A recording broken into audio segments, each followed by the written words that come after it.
నమస్తే రాఘవేంద్ర గారు. నమస్తే విష్ణు గారు. ఎలా ఉన్నారు? నేను చాలా బాగున్నానండి. ఈ ఆప్షన్ ట్రేడింగ్ అనేది ఈ పాయింట్ అండ్ ఫిగర్స్ ఉపయోగించి ఏ విధంగా చేస్తారు? సో దాని గురించి డీటెయిల్గా తెలియజేయగలరు? విష్ణు గారు, బెస్ట్ క్వశ్చన్ అండి. చాలా మంచి క్వశ్చన్ అడిగారు. ఆప్షన్ ట్రేడింగ్ని కూడా ఇదే మెథడ్స్ యూస్ చేసి చేస్తానండి.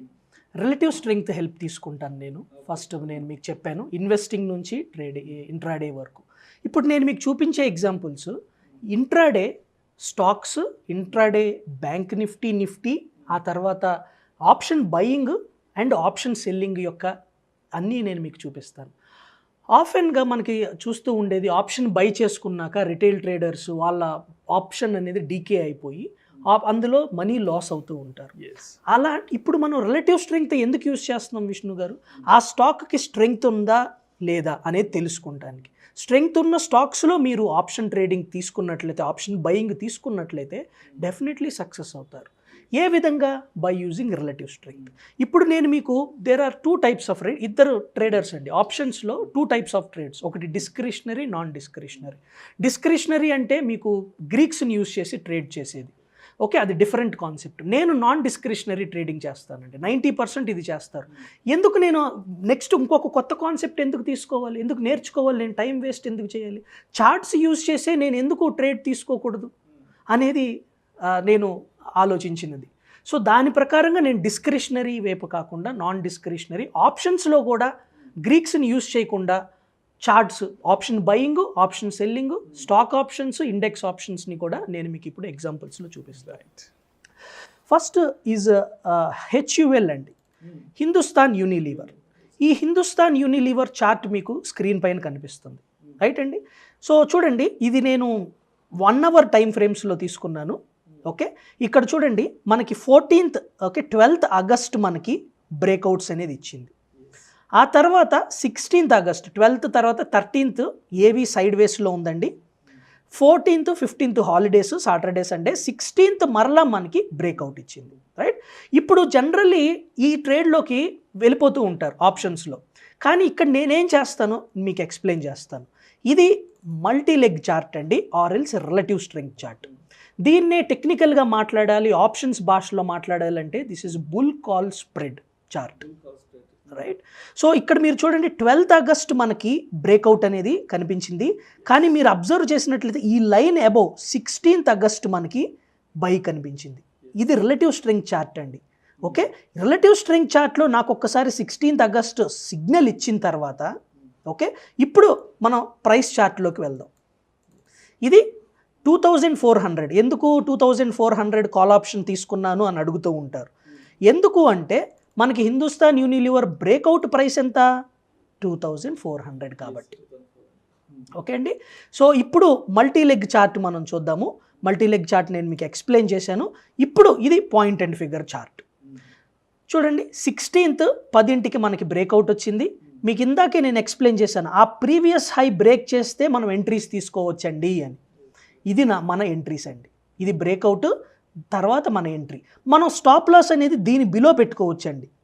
ఓకే, ఆ తర్వాత చూడండి మనకి కంటిన్యూస్గా 41 లెవెల్స్ నుంచి 230 లెవెల్స్ అండి విత్ ఇన్ 2 days. ఇక్కడ నేనేం చేశానండి, ఆబ్జెక్టివిటీని యూస్ చేశాను సింపుల్గా ఉండటానికి, అండ్ రిలేటివ్ స్ట్రెంగ్త్ని యూస్ చేశాను. ఇలా దీనివల్ల మనం మనీ లూజ్ అవ్వండి. అక్కడ స్ట్రెంగ్త్ని చూపిస్తుంది, ఇక్కడ ప్యాటర్న్ చూపిస్తుంది బై చేసుకోండి అని. సో మనకి డైరెక్షన్ అనేది ఉంది. ఇది బుల్లిష్ ట్రేడ్ అండి, హిందుస్థాన్ యూనిలీవర్. ఇది జరిగింది 2 days బ్యాక్ ట్రేడ్. ఓకే, ఇప్పుడు నేను మీకు చూపించేది బేరిష్ ట్రేడ్ అండి. ఓకే, బేరిష్ ట్రేడ్లో సేమ్ ఫినామినా అండి.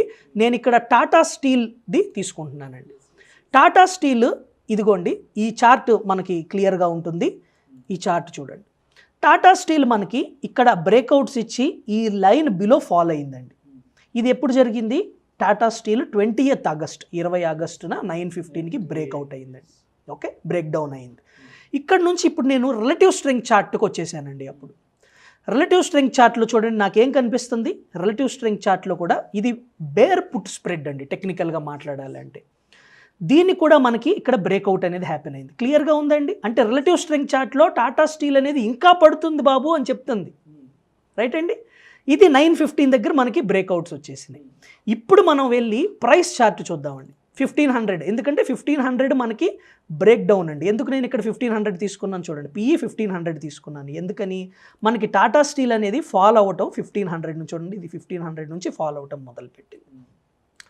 ఎక్కడైతే మనం 915కే వచ్చినా మనకు ఆపర్చునిటీ చూడండి విష్ణు గారు, నేను అదే మెథడ్ యూస్ చేస్తున్నాను.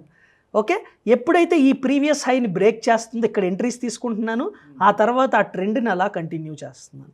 సో చూడండి 78 నుంచి ఆ రోజు మనం ట్రేడ్ తీసుకునే టైంకి 144, అంటే ఆల్మోస్ట్ మన ఆప్షన్ అనేది సేమ్ డే మనకి డబుల్ అయిపోయింది. స్ట్రెంగ్త్ని ఈ విధంగా మనం యూస్ చేసుకోవచ్చు. ఓకే, ఇది ఆప్షన్ బయింగ్ సైడ్. ఇప్పుడు నేను మీకు ఇండెక్స్ సైడ్ కూడా చూపిస్తాను. ఓకే, ఇండెక్స్ పైన Nifty option trades, bank Nifty option trades చాలామంది ఇంట్రెస్ట్ చూపిస్తూ ఉంటారు. ఇక్కడ కూడా సేమ్ థింగ్ అండి. ఈ పాయింట్ అండ్ ఫిగర్ మీరు అన్నట్లు ఒక రేంజ్లో ట్రేడ్ అయిందండి. ఇది నిన్నటిది ట్రేడ్ మీకు కనిపిస్తుంది కదా మనకి. ఇది 26th అనేది ఎక్స్పైరీ, బట్ ఇక్కడ మనం చూడండి 24th, దట్ ఈస్ ఎస్టర్డే. ఇది ఒక రేంజ్లో మార్కెట్ మూవ్ అయ్యి ఇక్కడ బ్రేక్అవుట్ ఇచ్చిందండి. విష్ణు గారు అగైన్ మనం చూడండి ఇన్వెస్ట్మెంట్ దగ్గర నుంచి కూడా ఇప్పుడు కూడా అదే వాడుతున్నాం, అదే స్ట్రాటజీని వాడుతున్నాం. చూడండి 11కి మనకి బ్రేక్అవుట్ ఇచ్చింది, ఆ తర్వాత మనకి ఆ ప్రీవియస్ హై వెళ్ళింది. ఆ రోజు డేలో నేను స్టాప్ లాస్ పెట్టుకొని 2:30 వరకు మనం చూసినట్లయితే మనం ఎక్కడి నుంచి అండి 100 నుంచి 150 దగ్గరకు ఉంది. 11 నుంచి కేవలం 230, అంటే 3:30 గంటల్లో మనకి 100 నుంచి 150కి వెళ్ళింది. డేలో 80, అంటే మనం entries 100, stop loss 80, 20 points stop లాస్తో మనము 50 పాయింట్స్ని సంపాదించుకున్నాం. ఓకే, ఇదే విధంగా నేను మీకు బ్యాంక్ నిఫ్టీలో చూపిస్తాను. ఇది కూడా ఎస్టర్డే ట్రేడ్. చూడండి ఇక్కడ మనకి 10:15కి, ఇది యాంకర్ కాలం అంటానండి నేను, ఈ 10:15కి మనకి ఇక్కడ బ్రేక్అవుట్ ఇచ్చింది. మనం 420 దగ్గర, ఎస్ఎల్ వచ్చేసి 320, ఎందుకంటే డేలో 100 పాయింట్స్ ఇన్ బ్యాంక్ నిఫ్టీ ఎంత అండి 2500 రూపీస్. 2500 రిస్క్ తీసుకున్నాం మనం. 420 నుంచి మనం 840, డబల్లో ట్రేడ్ అవుతున్నాం 230కి. సింపుల్ ఎగ్జిక్యూషన్, చాలా సింపుల్గా మనం చేయొచ్చండి. ఓకే, ఇదే మెథడ్ నేను ఆప్షన్ సెల్లింగ్కి కూడా అడుగుతూ ఉంటారండి. ఆప్షన్ సెల్లింగ్ కూడా నేను చేస్తానండి. దీన్ని స్ట్రాడల్ సెల్లింగ్ అంటారండి. స్ట్రాడల్ సెల్లింగ్ జనరల్గా అందరూ డిస్క్రిషనరీగా చేస్తూ ఉంటారు, బట్ ఇది నాన్ డిస్క్రిషనరీ. చార్ట్స్ యూస్ చేసి చూడండి. ఒక విషయం చూడండి విష్ణు గారు, చార్ట్ అనేది ఫాలో అవుతుందా? ఈ మూవింగ్ యావరేజెస్ ఫాలో అవుతున్నాయా? ఫాలింగ్ సైడ్లో ఉన్నాయా? స్టీప్గా ఉన్నాయి కదండి, అంటే ఈ చార్ట్ అనేది వీక్గా ఉంది. సో దీన్ని మనం ఇక్కడ షార్ట్ తీసుకొని, ఎప్పుడైతే మూవింగ్ యావరేజ్ అబౌవ్ మనకి ఫాలో త్రీ ఇస్తుందో అక్కడ మనం ఎగ్జిట్ అవుతాం. మరలా ఈ మూవింగ్ యావరేజ్ కింద వచ్చేస్తే మరలా చూడండి దీన్ని మనం షార్ట్ చేసుకుంటూ వెళ్తాం. సో మనం చూడండి 600 దగ్గర మనం షార్ట్ చేసినట్లయితే మధ్యలో మనం ఇక్కడ 400 దగ్గర మళ్ళీ దాన్ని బుక్ చేసుకున్నాం, అంటే ఆల్మోస్ట్ 200 పాయింట్స్ మనం ప్రాఫిట్. అగైన్ మరలా మనం 350 దగ్గర మనం షార్ట్ చేస్తే 150 దగ్గర ఉన్నాం, 150 పాయింట్స్. ఇదంతా కూడా విత్ ఇన్ 3 వీక్స్ అండి. 3 వీక్స్లో మనకి 400 points, almost 400 into 50 which is 20,000. అదే మెథడ్ అండి, అదే మెథడ్.